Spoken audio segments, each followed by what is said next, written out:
కనిపిస్తుంది. అండ్ అలాగే సమర్జిత్ అండ్ నయన్ మధ్యలో ఆ రొమాంటిక్ ఇది కూడా కనిపిస్తుంది అనమాట. అండ్ అక్కడ సెట్ చేసే లోపు ఒకసారి మైక్ ఇవ్వరా ఇక్కడ ముందుగా మనం ఏది ఇంకో మైక్ తీసుకునండి. ఆన్లోనే అలీ గారు ఎలా ఉన్నారు అని అడుగు. నవ్వించే ప్రపంచంలో ఉన్నప్పుడు అందరూ ఆరోగ్యంగానే ఉంటారు, మీరు ఆరోగ్యంగా ఉంచుతూ ఉంటారు. సో మీరు మాకు మలయాళం ఆల్రెడీ నేర్పించారు, ఎంత చాట ఇలాంటివన్నీ. సో అదే నేర్చుకొని మేము మాట్లాడడం కూడా మొదలుపెట్టాం. అప్పుడప్పుడు ఎవరన్నా మలయాళం నుంచి వస్తే ఇక్కడికి. సో ఇప్పుడు కన్నడ డైరెక్టర్ డైరెక్ట్ చేశారు దీన్ని. సో మీరు కన్నడ కూడా ఒక 2 ముక్కలు మాకు ఏమన్నా నేర్పిస్తే మేము అదే మార్కెట్లోకి తీసుకెళ్దాం అనుకుంటున్నాం. హేళి కరెక్ట్గా ఉంది. ఓకే అంటే బాగుందారా? అంతే, దానికంటే ఎక్కువ. మలయాళం అయితే మీరు అడిగింది నేను ఈసారి ఇంటర్వ్యూలో మోహన్ లాల్ గారిని అడిగి తెలుసుకుంటా అండి. మలయాళం డైలాగ్ చాలా పెద్ద డైలాగ్ చెప్పా. ఓకే, కాకపోతే నాకు ప్రాంప్టింగ్ ఇచ్చారు. ఆయన ఆశ్చర్యపోయాడు, నన్ను అడిగాడు, సార్ మీరు నిజంగా చెప్పండి మీరు మలయాళే కదా అన్నాడు. కాదండి, పక్క గోదావరి జిల్లా ఉండి మలయాళం సినిమాలు చూసి. అంటే మోహన్ లాల్ గారి గురించి ఒక మాట చెప్పాలి. నేను ఒక హిందీ సినిమా కోసం మద్రాస్ సఫేర్ థియేటర్లో 3 కౌంటర్లు ఉన్నాయి. ఒక కౌంటర్లో హిందీ టికెట్ కావాలని చేపెట్టి టికెట్ అన్నా. ఆడిచ్చింది హిందీ సినిమా టికెట్ కాదు, మలయాళం సినిమా. సిబిఐ డైరీ అని చెప్పి ఒక చాలా పెద్ద హిట్ సినిమా. అందులో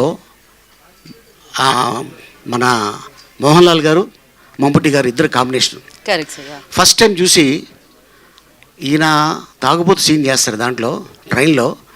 అసలు చాలా అద్భుతం అనమాట. నేను చూసి డెఫినెట్గా ఈయన పెద్ద సూపర్ స్టార్ అవుతాడు అనుకున్నా ఆ సినిమా చూసి. ఈ రోజున ఈయన నటించిన సినిమాకి నేను యాక్ట్ చేయడం రావటం నిజంగా చాలా ఆనందంగా ఉంది. అనుకోలేదు, స్క్రీన్ మీద ఇలా చూసినండి, ఆ స్క్రీన్ మీద మళ్ళీ నేను ఆయనతో పాటు కనిపిస్తున్నాను. చాలా హ్యాపీగా ఉంది. Thank you so much. మీరు స్క్రీన్ మీద కనిపిస్తేనే నవ్వులు పండుతూ ఉంటాయన్నమాట థియేటర్లో. సో అది ఏ లాంగ్వేజ్ అయినా. సో ప్రేక్షకులు మిమ్మల్ని అభినందిస్తూ ఉంటారు, వెల్కమ్ చేస్తూ ఉంటారు. And thank you so much once again. Bunny Vas గారు, ఏంటి మరి యుద్ధాలు జరుగుతున్నాయి, అదొక వరల్డ్, వీళ్ళ ప్రేమ ఇంకొక వరల్డ్, వీళ్ళ నాన్నగారికి ఆయనకున్న ప్రేమ ఇంకొక వరల్డ్. లేదు, ఇంకా నేను అంటే మొత్తం సినిమా చూడలేదు, సో నాకు కథ అంతా తెలియదు. కానీ but I have seen that ఆ రథం ఎపిసోడ్ ఉంది కదా, ఆ ఫైట్ అయితే చూశాను. అది ఒక 15 minutes ఫైట్ చూశాను. మేబీ ఫైనల్ ఎడిట్ అయ్యి ఎంత వచ్చిందో తెలియదు, కానీ ఆ ఫైట్ అయితే మాత్రం చాలా బాగుంటుంది. అది ఎక్సలెంట్ ఫైట్, అది రథం ఎపిసోడ్ మాత్రం. డెఫినెట్గా ఒక 1-2 ఏరియాస్ మాత్రం నేను చూసిన ఆ ఫైట్లోనే 1-2 గూస్ బంప్స్ ఉన్నాయి. సో డెఫినెట్గా యాక్షన్ ఎపిసోడ్స్ బాగుంటాయి అనుకుంటున్నా సినిమాలో. సో అందుకే గీతా ఫిలిం డిస్ట్రిబ్యూటర్స్ దీన్ని తెలుగులో అందించడం జరుగుతుంది అనమాట. ఎస్, గీతా ఫిలిమ్స్ ఎప్పుడు చేసినా కూడా ఏదో ఒక గ్రాండ్ ఇయర్ అది చూస్తుంది కదా. డెఫినెట్గా సినిమాలో కథ అన్న గ్రాండ్ ఇయర్ అన్న చూస్తుంది. ఈ సినిమా మేము చూసినంత వరకు అయితే గ్రాండ్ ఇయర్ వెరీ బాగుందని చెప్పి అనుకున్నాం.